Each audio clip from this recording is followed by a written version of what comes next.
prayer on this snowy day in October during the COVID. May the Lord bless you as you watch today from Lethbridge, Alberta, Canada. Let's bow our heads for prayer.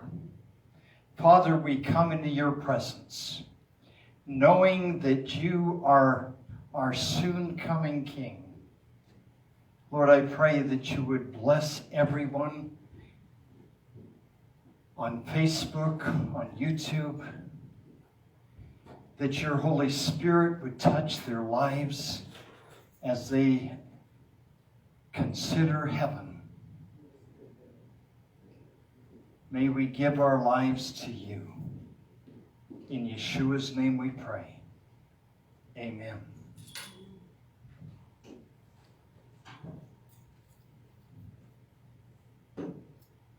Welcome to the Joyful House of Prayer.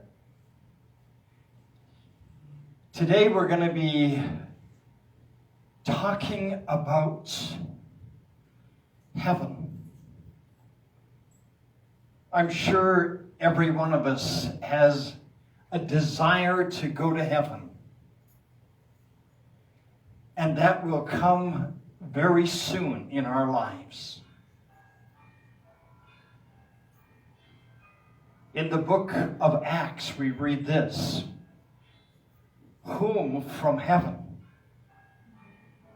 must receive until the times of the restoration of all things, which God hath spoken by the mouth of his holy prophets since the world began.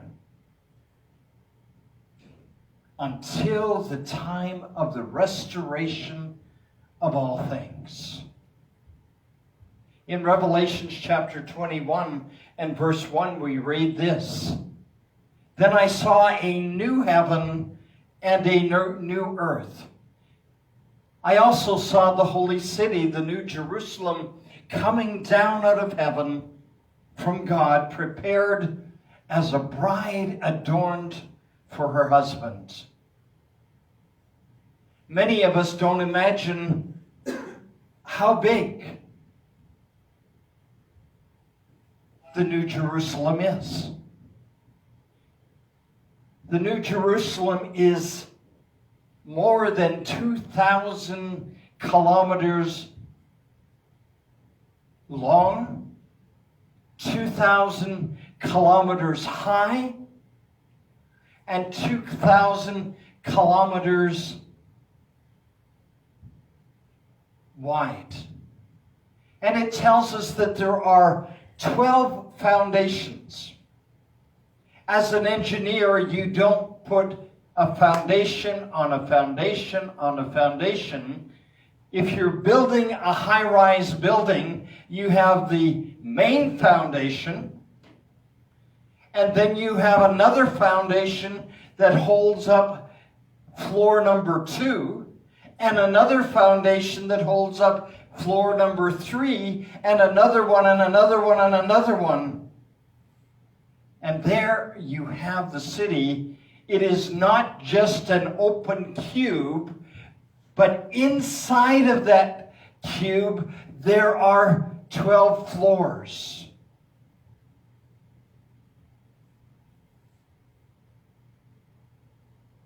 $2,000 times 2,000 is a big area. And when you look at the height of each floor, if the height is 2,000 kilometers high, in between each floor, you have 160 some kilometers. If this ceiling represents the first floor, and you're flying in an airplane, and we'll probably not be flying in an airplane in the New Jerusalem, but there is enough room to do that. So this ceiling is the height of 166 kilometers, and airplanes fly at how high? 10 kilometers. So you would be flying your airplane way down here, and you have enormous space above where you fly your airplane. The New Jerusalem is big enough to have enormous mountains. Mount Everest is small compared to what could be in every floor of the New Jerusalem. The restoration of all things. Revelations 21 verse 3, we read this, I also heard a loud voice from the throne saying, behold, the dwelling of God is among men, and he shall tabernacle or dwell with them. They shall be his people, and God himself shall be among them and be their gods. I also saw the holy city, the New Jerusalem, coming down out of heaven from God, prepared as a bride adorned for her husband. So what do we see in the New Jerusalem? The restoration of everything. What did God mean or God have for man in the Garden of Eden? He had trees, he had flowers, he had birds, he had animals, he had an ocean, he had fish. God had all of his creation in the Garden of Eden. Do you not suppose if he says that he's going to restore everything, he's going to bring it back to what it was like before man sinned? And so imagine in your mind walking through the Garden of Eden. Of course, the most important thing that we would have in heaven is the fact that our Savior and our God, our Messiah, our King, he's going to be there. And the scripture tells us that he is going to be the light. There's not going to be day and night. There's only going to be day. And he will be the light of the day. He will have us there with him. And he's going to shine as the brightness of the sun inside of the New Jerusalem.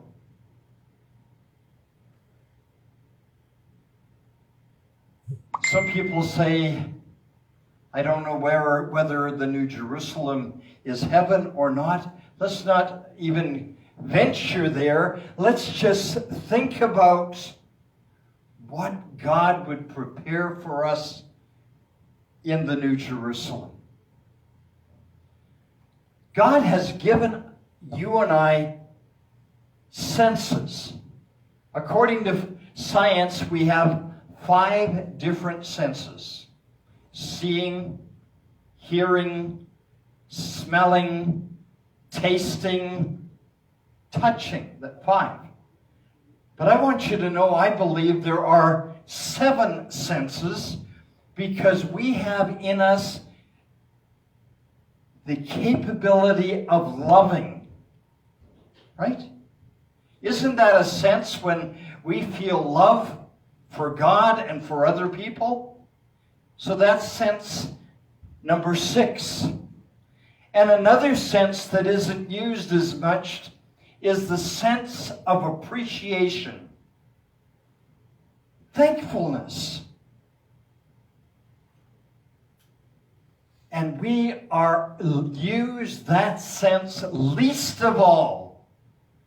But I believe that in the New Jerusalem, we will see, we will hear, we will smell, we will taste, we will touch, we will love and embrace, and we will give God thanks for all that He's created.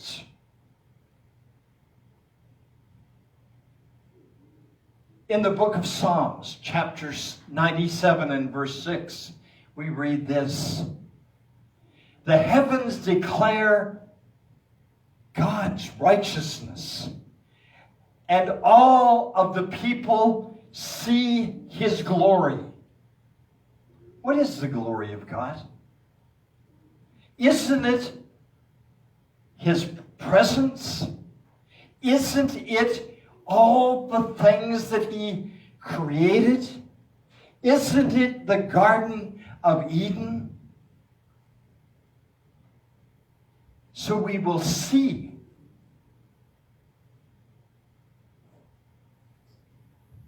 If you walk through, now we're going to take a journey walking through heaven, through the New Jerusalem. If you walk through a garden like is pictured on the screen, there are trees, there are flowers, there's water. We would be going, wow! Did God really create all of this? And then we would see that it was only a little piece of what His sense of us seeing would be about. Just think of the flowers. How many different species of flowers has God created? God's created 400,000 species of flowers. How many of you like to look at a flower? Maybe you're out in a lush water garden and you see a flower and you look carefully at it and you admire the beauty of that flower. And then you see another and another. But there are 400,000 different species. And each species may have 10 different colors. In heaven, our ability to see, we're going to enjoy every flower that He created. How long is it going to take you to really look at 400,000 flowers? Wow, what a place of joy. When you looked at a flower that God created here on this earth, didn't you, something inside of your heart go, wow, and you were feeling God's presence and His peace and His joy in the things that He's created? He wants you to enjoy His glory and His creation. And then think about the trees. 400,000 flowers. There are 60,000 different trees on the earth. How many of you looked at and viewed and admired of how God created each tree differently? So God, in the sense of our seeing in heaven, He wants us to see His creation and His glory. The second sense that we have is the sense of hearing. In the book of Psalms, chapter 51, we read this: "Make me hear joy and gladness." It's a prayer. God, make me hear joy and gladness. And in Jeremiah 22:29, we read, "O earth, earth, earth." Wow. "Hear the word of the Lord. God is crying out to the earth and to man to hear the word of God. So hearing is not just his creation, but hearing is his word, and understanding his wisdom, and understanding all the things that he wanted to teach us. And in heaven, in the New Jerusalem, we will listen to the teachings of our God. We will gain knowledge that man has never known before. Maybe we'll even understand how God made everything so perfect. So what are the things that we use our hearing for? Don't you enjoy walking through a park and hearing a meadowlark starts flying and singing, and you look up into the sky and you see this tiny bird, but the sound of his voice is filling the whole air, and he dives, and his melody is something like you've never heard before. Or you have a simple bird with a simple tune, and you whistle back to that bird. And the bird responds by answering you. God created 5,000 different songbirds. How many songbirds have you heard? 10? 20? Maybe 100? But God gave each of those songbirds a different look, a different beak, a different tongue, a different sound. And God wants us to, in heaven, to hear 5,000 different songbirds, all of them praising him. And then if we look back to the eyes of seeing, how many different birds can we see? There are 18,000 different species of birds. Wow, isn't that wonderful? And then hearing it also. Hearing musical instruments. Wind instruments, flutes and trumpets and trombones, and we put those together and we have the music of an orchestra. And in heaven, I believe that God allowed us and helped us to design each one of those instruments. It says the glory of the earth will be brought into the kingdom.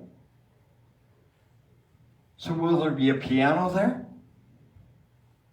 Will there be someone that plays a guitar there? Or a harp?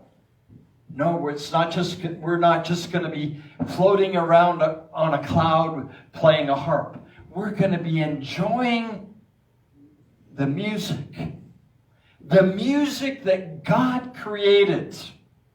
Can you imagine how God took so many tunes and they're all just a small part of what he's designing?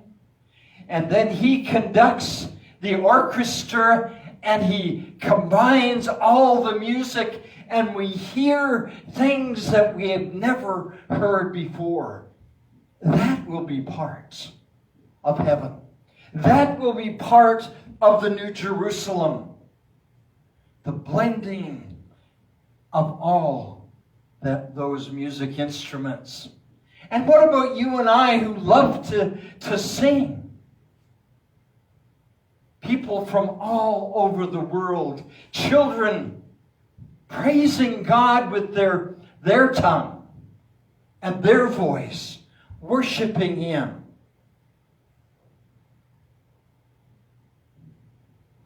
Did you know our ears can distinguish 23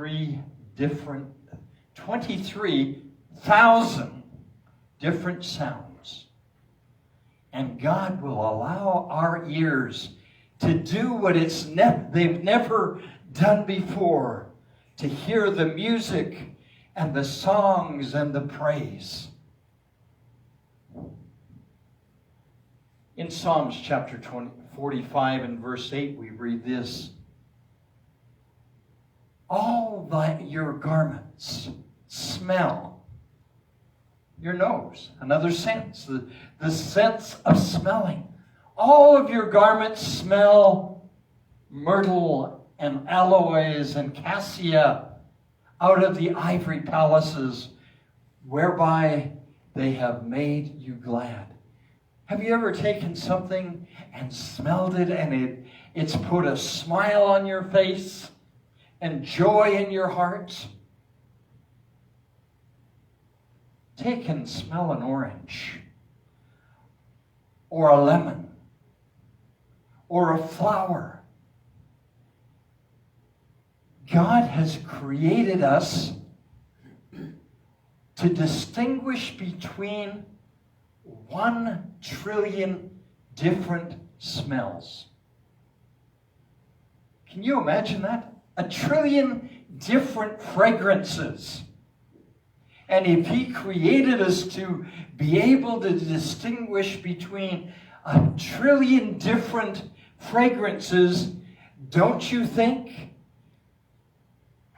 in the New Jerusalem, in heaven, we will be able to walk around and just smell the flowers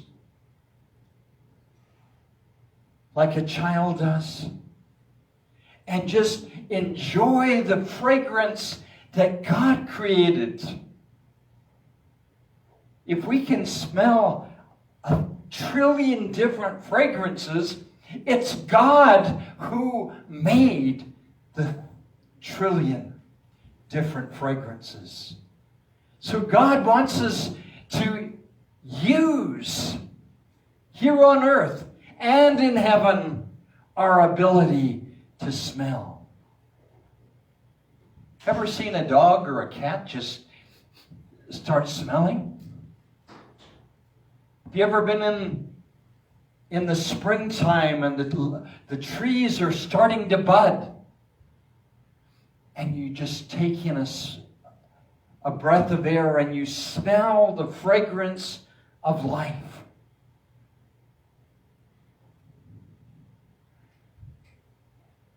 Or you see your dog out in the grass. You've just cut your grass and your dog is out there and he's lifting his nose in the air and he's sniffing the air. And he has the ability to smell twice as much as a man can. And God created him that way. And then we always like to smell food, right?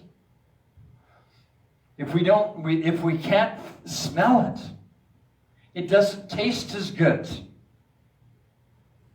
And so God combined our ability to smell with our ability to taste.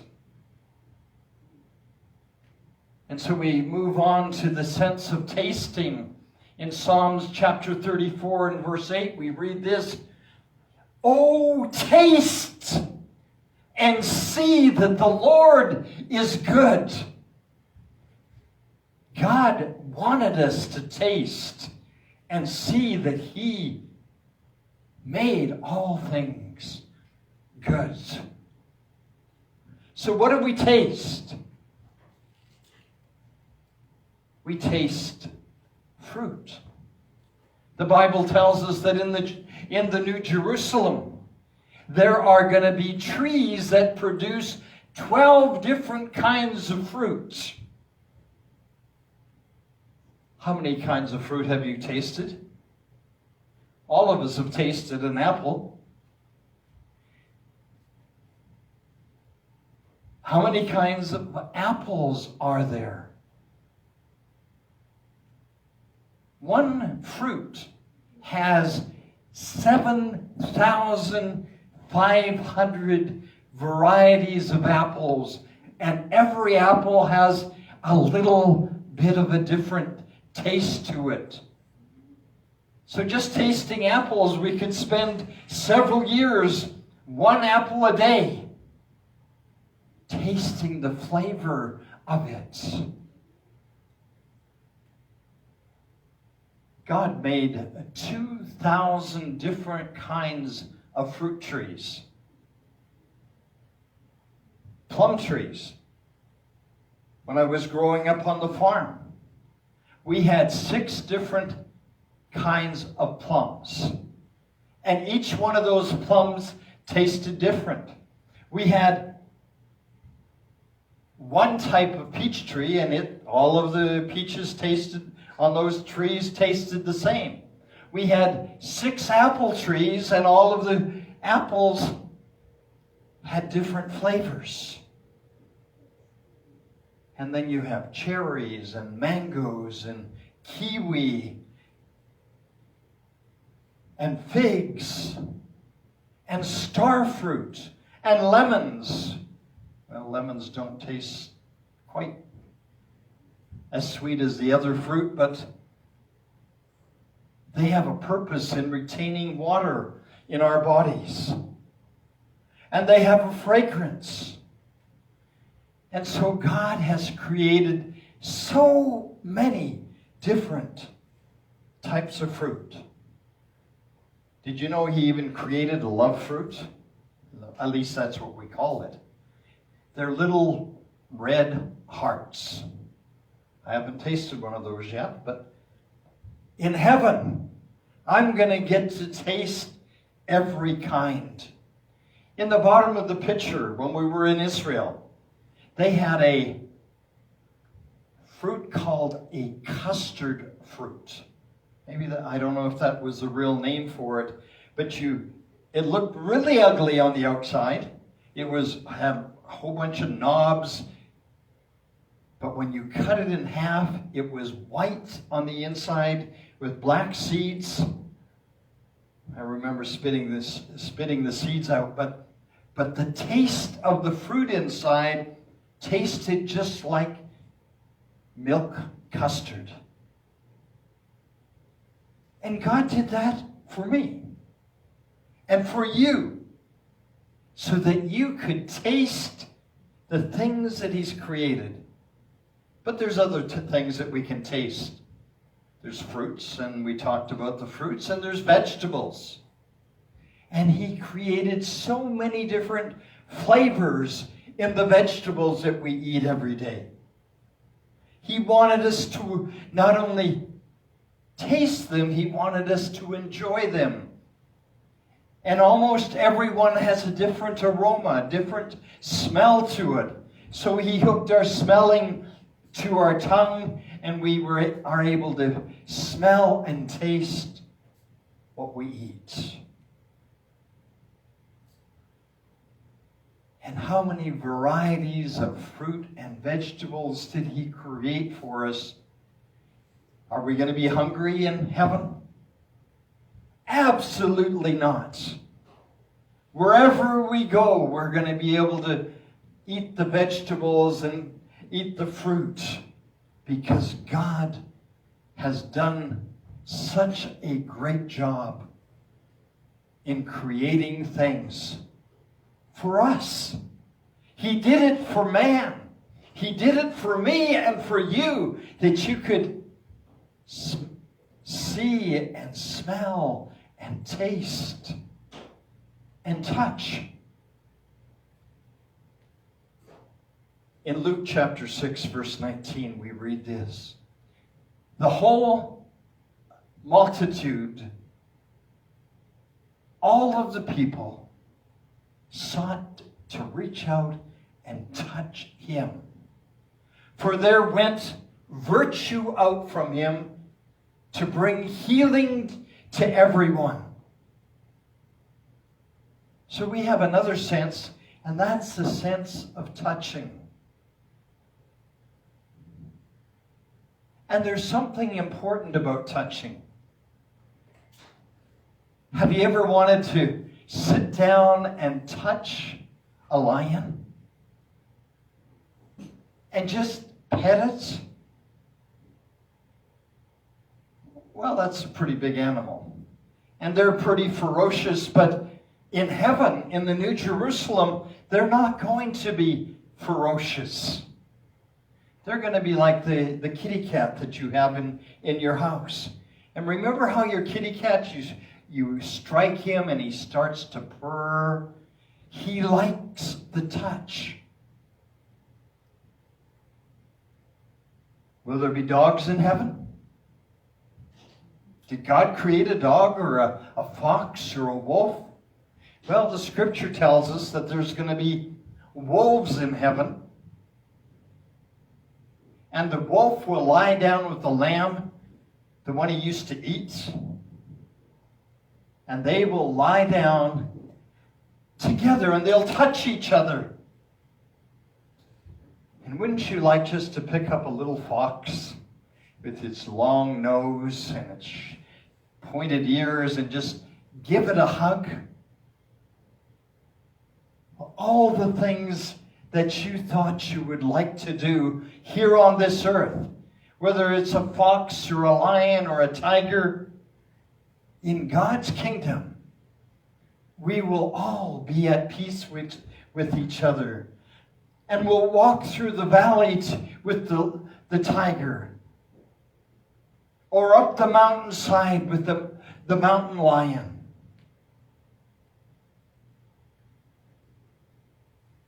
Will there be horses in heaven? Oh, yes. We know that for sure because it tells us that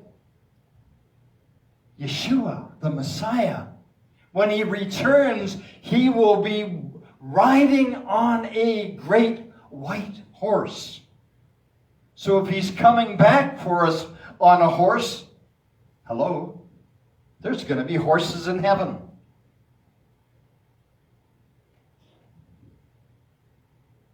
I like the picture on the screen that shows the kitty cat. Kitty cats like to eat birds. And this kitty cat in heaven, he's going to be patting the bird. Have you ever held a bird in your hand and just stroked its head? Well, they like that. Or have you ever reached into a river? I thought this was really special. We were in Japan, and there in a river running through a park, there were lots of fish, goldfish, different kinds of fish. And our guide says, why don't you reach down and touch it? And so I kneeled down beside the river, and I reached into the river, and I stroked the fish. And it stayed there, and it liked to have its head and its back being stroked. There's something that is good about touching. Touching your children, touching your wife or your husband. I read that all of us humans, need to be touched at least 8 times in a day. Have you been touched 8 times today? Maybe you need to do some touching yourself so that you receive some touching. We will be hugging each other. We will be touching each other. We will be kissing each other. We will be holding each other. Can you imagine a child one of your children that passed away before you did untimely? In heaven, you'll get to pick that child up and hold it and hug it and love on it.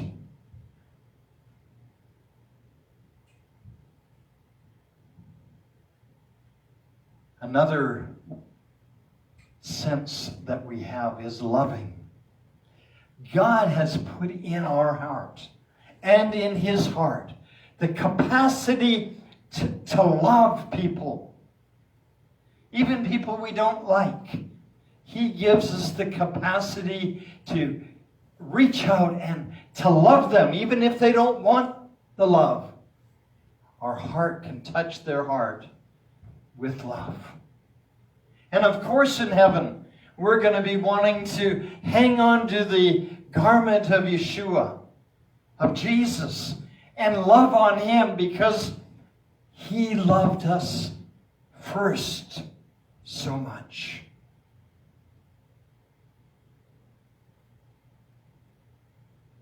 In Colossians chapter 3, verse 14, we find the scripture says this, and above all things, more important than anything else, is that we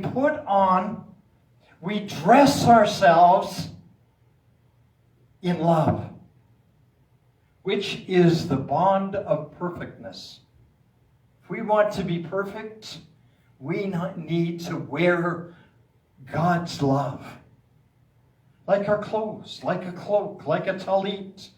We need to put on love and reach out with that love to the world. We need to love on Jesus because he loves on us. Loving Jesus, loving Yeshua, loving God is the most important thing. And then we're to love each other. In the book of Psalms, chapter 100 and verse 4, we read this. Enter into his gates. Enter into the New Jerusalem. Enter into heaven with thanksgiving.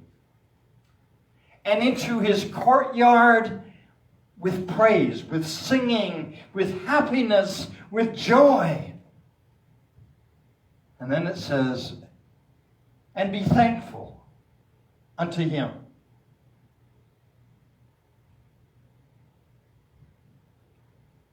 It's easier for us to enter into his gates with joy than it is, and praise than it is with thankfulness. We need to learn to appreciate the seventh sense, the sense of appreciation, the sense of thanksgiving. And we need to bless his name. We need to appreciate the cross, where God himself died for us. We need to appreciate every drop of blood that poured from our Master's side, that cleansed us from sin and made us pure. We need to appreciate his word that gives us instruction, that teaches us that we're sinners in need of God's love and forgiveness. We need to appreciate our King sitting on his throne and him calling us by name, and him giving us a new name, a special name. We need to appreciate that when we gave our heart to him, he wrote in a book, the Lamb's Book of Life, our name. And if our name is written in that book, we have the right to enter his kingdom, to enter the New Jerusalem, to enter the Garden of Eden, reestablished.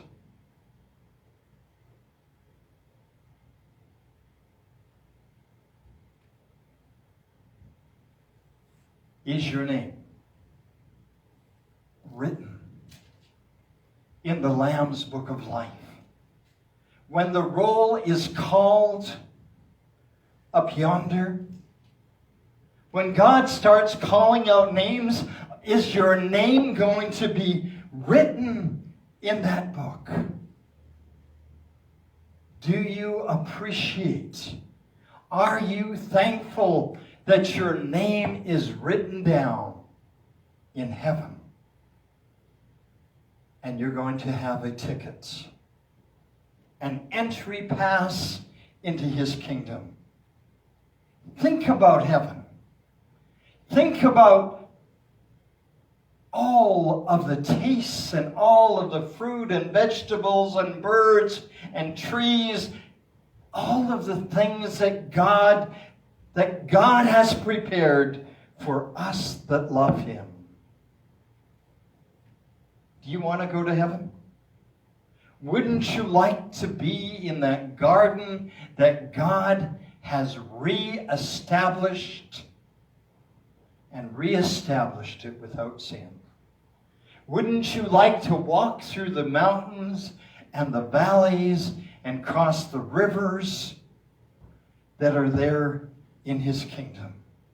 Wouldn't you like to sit at the feet of Jesus and say, I want to listen to your teaching? Who of you would not want to enter into heaven? Have you thought about that? All you have to do is say, Lord Jesus, Lord Yeshua, my Messiah, here I am, and I'm a sinner. And bow down before him and say, Lord God, I have sinned against you. I am not worthy to be called your child. I would like to become one of your servants. Please forgive me. Please cleanse me. Please make me your child. Please write my book, my name, in your book for eternity. I want to be with you in the New Jerusalem, in the new heaven, on the new earth. Whatever you desire for the future, Lord, I want to be your child, walking with you in your kingdom. Cleanse me for your name's sake. Amen. And if you've done that, God will write your name in his book. May you be blessed. May this message stay on your heart. In Yeshua's name.